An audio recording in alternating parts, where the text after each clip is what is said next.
Hey, everybody, what's going on? Welcome into the Take the North podcast, along with Dan Wiederer of the Chicago Tribune. I am Mark Grote of Chicago Sports Radio 670 The Score. Dan and I cover the Bears on an everyday basis. We are in the locker room. We are in training camp. We are at the games. In Dan's case, we are at the owners' meetings. In both of our cases, we were at the Combine earlier. In other words, we are as close to the Chicago Bears as we possibly can be, and we like to bring you information and audio 3 or 4 times a week here on the Take the North podcast. Dan, what is going on, my friend? It's a good day. As we record this, they're getting ready to play opening day baseball down at Clark and Addison. And so spring is here, April is here, and yeah, it's a fun day. It's a great day. I love opening day. I love the Cubs with their multiple opening days on the road in Japan and now at like Wrigley 4 Field. opening days, yeah. But it's funny, like in the world that you and I live in, Dan, football headlines, even if it's a third string quarterback, Oh yeah, they tend to jump to the front. Hey, the Cubs are 5-4, but the Bears, they signed a third string quarterback that everybody knows. It's Case Keenum, and I will say, Dan, that is the type of quarterback that we knew that they had to be looking for. Case Keenum, author of the Minneapolis Miracle, one of the most memorable, iconic playoff moments in NFL history.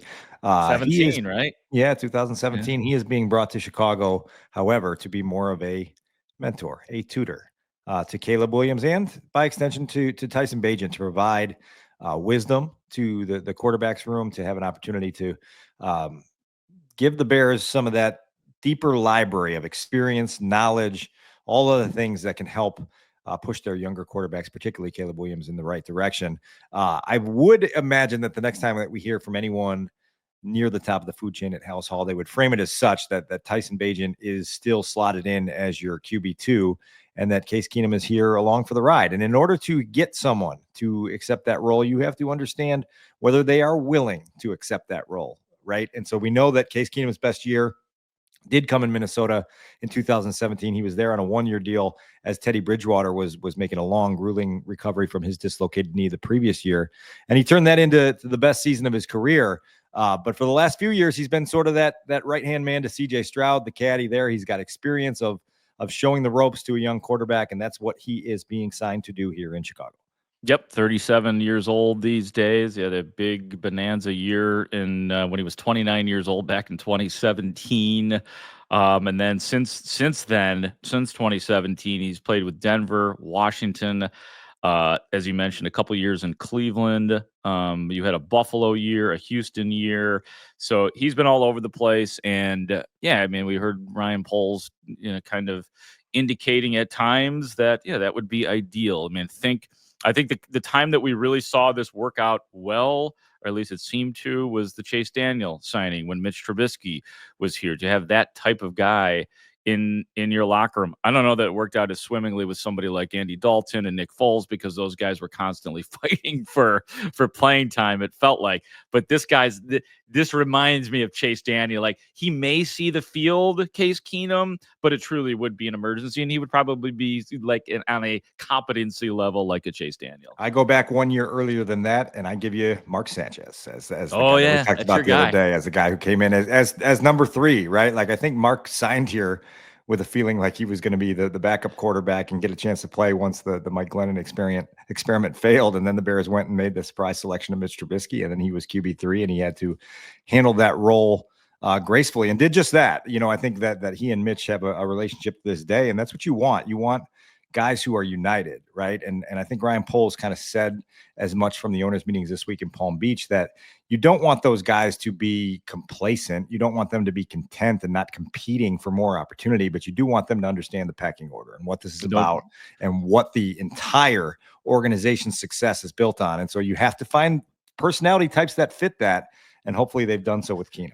So the hits keep on coming with the Bears. It just feels like every single signing that they have made or trade that they have made has been golden, and that's just another one you can look at and say, yeah, that's the right thing to do.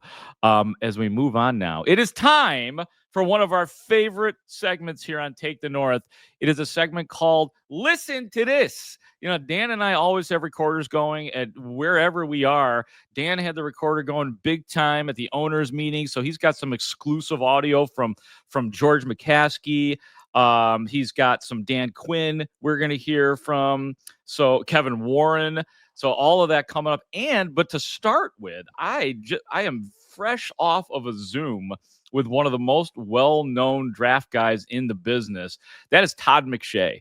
Todd McShay is a guy that you know from all his years at ESPN. He's one of the best. He now is the host of the McShay Show. I think we saw his tent set up at the Combine. The McShay Show tent was in effect out there. So I talked to Todd today. He's now with The Ringer. He does his own show. But we started to talk about the Bears, and he began by saying, hey, the Bears are in a great spot, but also a complicated spot in which they got to get it right. Here's Todd McShay.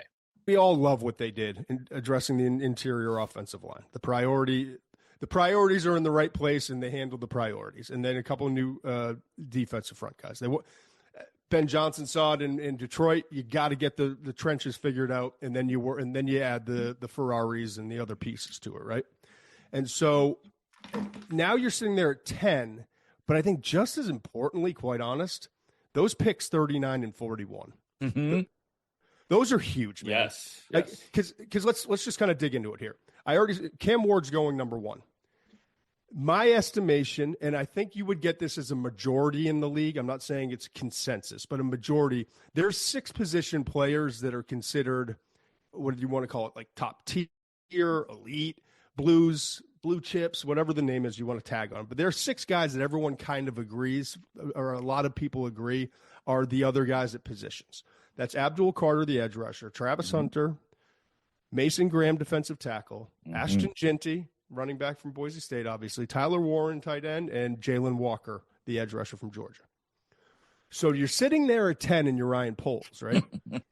and you're praying, obviously, that Cam Ward goes 1, Shador comes off the board, maybe it's at 3, or another team moves in, or it's the Saints at 9. And you're actually praying that Jackson Dart gets involved too, is in the mix.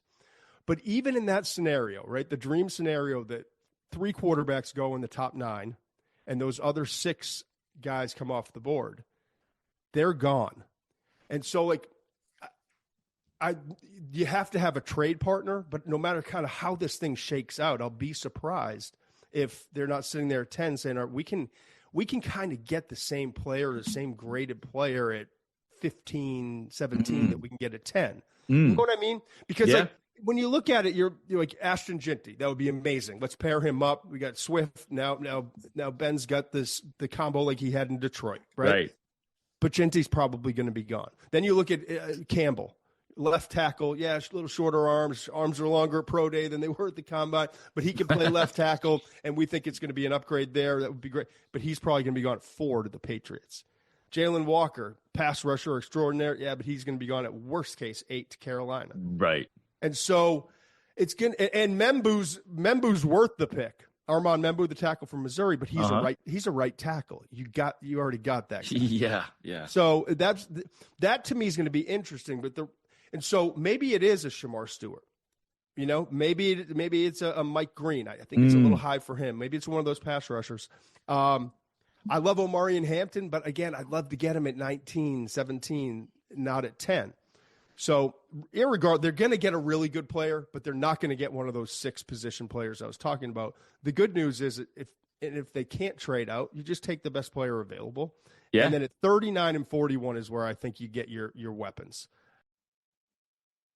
Todd McShay right there, formerly of ESPN, and these days with The Ringer, some great stuff right there. I just want to throw a couple things out there, Dan, and I'm dying to get your reaction to that. Shamar Stewart is an interesting case, and we went in depth a little bit more about him, and at some point in time we could play this full interview, which will be played on the Score. But he talked about Shamar Stewart, who there's almost this conflict. A lot of scouts are conflicted because he's a specimen. I mean, he's that guy. He's the 6'5". I've seen different weights. I've seen 265. I've seen 290. Who knows exactly where he is right now? 21 years old. The problem is the sack numbers are low. Right. 1.5 sacks, I think, in every one of his years in college. But at the same time, there are people who are Todd McShay saying, wouldn't shock me to see that guy be a top 10 pick just because of the fact that he is just an athlete. Right, like that's a traits over tape guy right there for sure. That That's the way somebody to is put going it. to fall in love with somewhere in that first round and decide, yeah, we're gonna find a way to use this block of clay and mold it into what we want. Wonderful, wonderful piece of audio there. I am truly looking forward to hearing the entirety of that interview because you do a great job, and I've Thank you. always enjoyed listening to Todd McShay around draft time because he just gives you a really thorough, understandable knowledge on players in particular and scenarios in the draft. I'm going to throw this at you because this triggered when I was listening to that cut before we came on the air. What Todd McShay talked about there was the Bears staying put at 10 or potentially looking for a trade partner to move back. How do you feel about the idea of trading up? Maybe to 9, maybe to 8, I like maybe it. to 7. Yeah. You know, like we have reference points for this. Obviously, the Bears traded back a couple years ago with the Eagles in the Jalen Carter trade, where they got a extra 4th round pick up the road. Are you comfortable sending your 2026 4 away to move up to 9? Do you want to go up to 7 and say, would you be comfortable taking 10 and say 72, your 130 3rd round pick, and saying, okay, we're going to give up these 2 selections to go get one of these elite blue chip talents? Because what you hear from Todd McShay there is the 6 packs of names that are widely regarded as sort of that elite class. We do know that there's going to be 2 quarterbacks taken before the Bears go on the clock, maybe a 3rd, as he mentions with Jackson Dart. And then you ask yourself, well, what happens if somebody needs a left tackle and says, we're going to make Will Campbell that guy? What if somebody needs a lockdown cornerback and says, we're going to make Will Johnson that guy? If you're Ryan Poles, how much do you consider that sort of escalator up as opposed to taking the elevator down? Yeah, I mean, I like the idea of it. And our colleague and my colleague at the Score, Chris Emma, had written about that with some sources saying that, yeah, that trading up is definitely on the table as a potential. And hey, look, if there absolutely, if there is one of these guys that is there to move up, I would not have a problem with the Bears doing that, especially if it's a name. Like if something crazy happens with, and I know Mason Graham is one of those guys that he mentioned that's probably going to go, but if he happens to be there and you can snag him at 9, if, Will Campbell is hanging around, if Jalen Walker for some reason is there, like, then yeah, man, strike. It always hurts to give up draft picks, but if you can get one of those types of Tyler Warren, if you can get one of those types of guys and it just takes trading up 1 or 2 spots, then hell yeah. It always hurts in the moment to give up in the moment, picks. right? It always helps in the long term when you have a player that you signed to a 2nd and a 3rd contract and is one of those guys that you just build your franchise around. And so those are discussions that will escalate and intensify at Haugh Hall in the days to come, because I do think that scenario is one that Ryan Poles and Ben Johnson and Ian Cunningham and anybody else that needs to be involved in that need to entertain with, like, okay, here's the guys that if they start getting round, they're still available at 8, still available at 7. Like, how aggressive do we want to get? We know a year ago that Ryan Poles was itching to go get Rome Odunze, and Ian Cunningham said, sit put, stay put. And they ended up getting him where they needed him.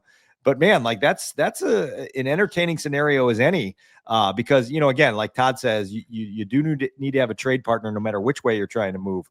But I would certainly be active on the phones in the days ahead of the draft to say, like, hey, what do you need for number 9? What do you need for number 8? What do you need for number 7? It could make a huge difference. It could make all the difference in the world. And one other thing that Todd said is that regarding the running backs room is just one of many things he said, but that he, like everybody else, he loves Ashton Genty, but he did say, like a lot of draft experts are saying, that there's a pretty fine line between. It's not like Ashton Genty is way up here and everybody else is below. Todd said it's a fine line with Caleb Johnson and Travion Henderson. And the guy that he mentioned, he clearly loves Omarion Hampton. Yeah. Played for North Carolina, 1,600 yards for them last year. I don't think he mentioned it multiple times throughout that interview. Todd is trying to tell you something about Omarion Hampton. Daniel Jeremiah is on that same page. He has Omarion Hampton as a top 15 prospect on this draft class. And so that sentiment is starting to swell up a little bit around the league, and there's a reason for it. And so, man, like I tell you, I actually got like a boost of energy just listening to that 3-minute clip you sent before we came on the air, because I was like, this Sudoku puzzle is so fun. Right? Yes. We're 3 weeks away from trying to put it together. I love it. And there's just a lot of options for the Bears, and it actually feels like it's going to be difficult for them to screw this up. Well, right? I mean, and so far, the moves that they made, we keep talking about. They are on a roll. The momentum continues as it does for Listen to This on the Take the North podcast. Dan Wiederer, who again is back from the owners' meeting, he collected all sorts of. I don't even know half the stuff that Wiederer put in his pocket as he got onto that plane and was barfed on. But what do you have for us that you have not shared with us yet here on the Take the North podcast? I got another barf story for you. No, I'm just kidding. If you haven't heard that one, go listen to our last episode. Yes. I have a discussion here today about the word panache. All right. Let's talk about this for a second, and we'll Did bring you in mention that on the score the other day? Was that you? I did. That yeah. was you. Okay. That was you panaching. Yeah. I have a very strong reputation as being a juice guy. We've talked about that here on the podcast. Right. I love That's juice. why Todd got you all excited. You're all juiced up because of Todd right now. I love energy.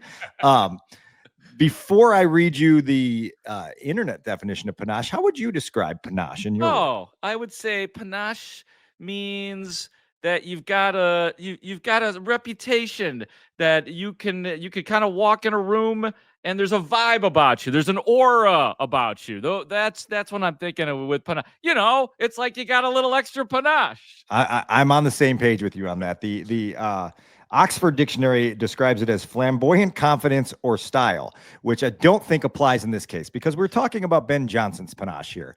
And the word panache was volunteered by team president and CEO Kevin Warren on a interview he did with Pro Football Talk at the owners meeting. And I had a chance to follow up with both George McCaskey and Kevin Warren on the topic of panache. You'll hear from George in a moment and then from Kevin. But again, I think you described it very well. And so we're going to use your definition over the formal Oxford Dictionary definition. And we're going to roll on, and I'm going to roll on first with George because George is always good for a laugh. Kevin used the word panache yesterday when he was. What's that mean? Describing Ben. It's one of my favorite words. Anybody? I took 2 years of French, and all I can remember is "Como está usted?" So. But when you talk about Ben's presence, and it seems to have had an immediate impact, obviously, on the people he works closest with, but you also have a city that seems very energized and senses what you described as a competitive edge. How do you describe it? What you felt besides just the frenetic energy that he's had? Well, to be the leading candidate in 2 hiring cycles is pretty significant. He was the popular favorite. I think it's fair to say. It's fair to say. But I think I said a while back that sometimes the most popular candidate is not the best candidate. Also fair to say. There are many, many examples of, Bill Polian told me once that when he got hired as a general manager of the Buffalo Bills, the headline the next day in the paper was "Bill Who?" So he's presently a member of the Pro Football Hall of Fame. So way back when, Buffalo made an under-the-radar choice that was outstanding. But I think in this particular case, the most popular choice is the best choice. Now we'll have to see how that plays out in season. We will have to see how that plays out in season.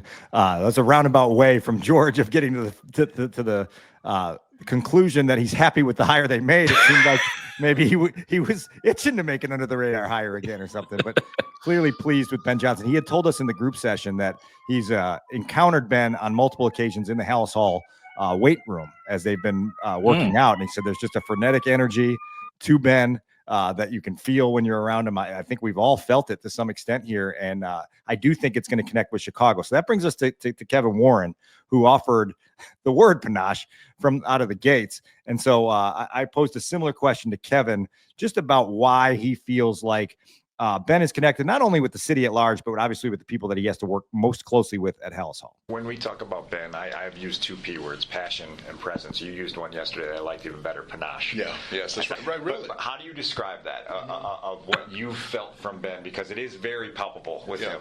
Because what makes him unique, the way I describe it is he has the intellectual horsepower, the football acumen, the integrity, the heart, the work ethic, the decency, the panache, the family, the love for his family, his wife and kids, the communication still, the ability to hold people accountable, but in a manner that it attracts you to want to be around them. Because there's some people who are demanding, have all those attributes, but it's uncomfortable being in their presence, and you're trying to figure out how you can get out of their presence. Yes.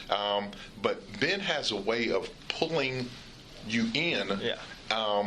And while all those things that are happening, so it's a unique ability, because sometimes you'll get a football savant that you can't sit down and have a conversation with, or you'll get a football savant that cannot communicate with the player.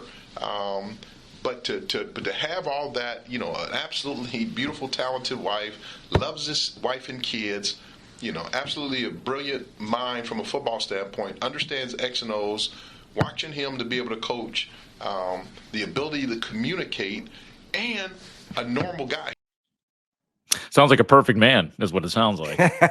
Feels good right now in April, doesn't it? But like Kevin did use a phrase there. He said, like, Ben has a way of pulling you in. And I think that is what I felt this week in Palm Beach. And I've said a couple times on this show and elsewhere that I was almost embarrassed by how energized I was being around him. But I think that there is something there to what Kevin described as intellectual horsepower combined with sort of this normal communication style, right? And like that stuff is cool. I'll give you an example from my career, and I don't want to overstate this or have this misframed, but Coach K, the 7 years that I spent covering ACC basketball down on Tobacco Road, exposed me to a person who every time I had an opportunity to talk to him, I felt eager to do so, because you felt like you were going to learn something. You also felt like you were going to enjoy yourself, right? And there's two different things there, right? Like, and when you can combine those two, all of a sudden you're kind of, you got that energy. And so, that was a really thorough deep dive on panache, wasn't it?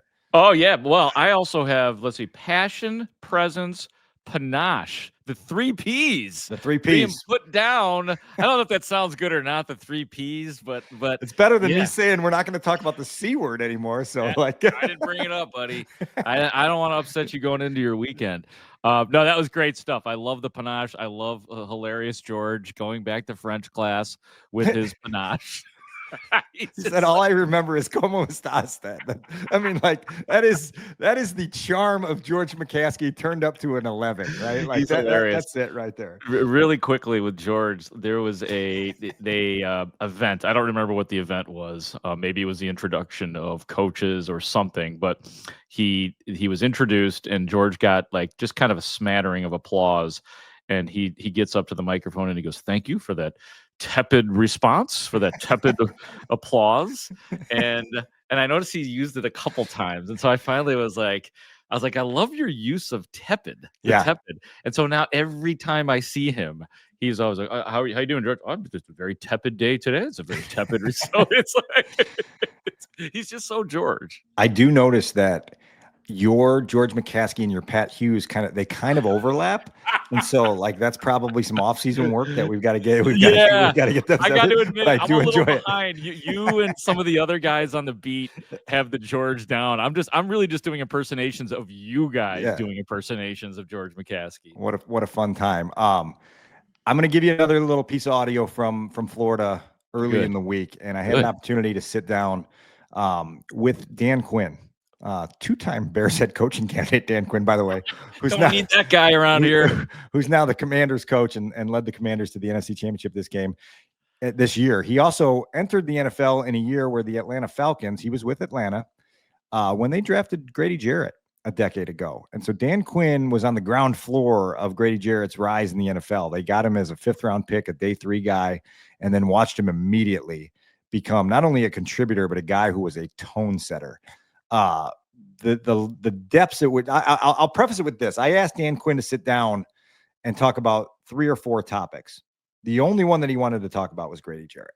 So that tells you how fondly he feels about Grady, how much he enjoyed their experience together. Remember, the Falcons are well known for having a 28-3 lead over the New England Patriots in the Super Bowl that slipped away. That's a little scar on their resume. But Grady Jarrett sacked Tom Brady 3 times in that Super Bowl to help provide the 28-3 lead. That's no small thing.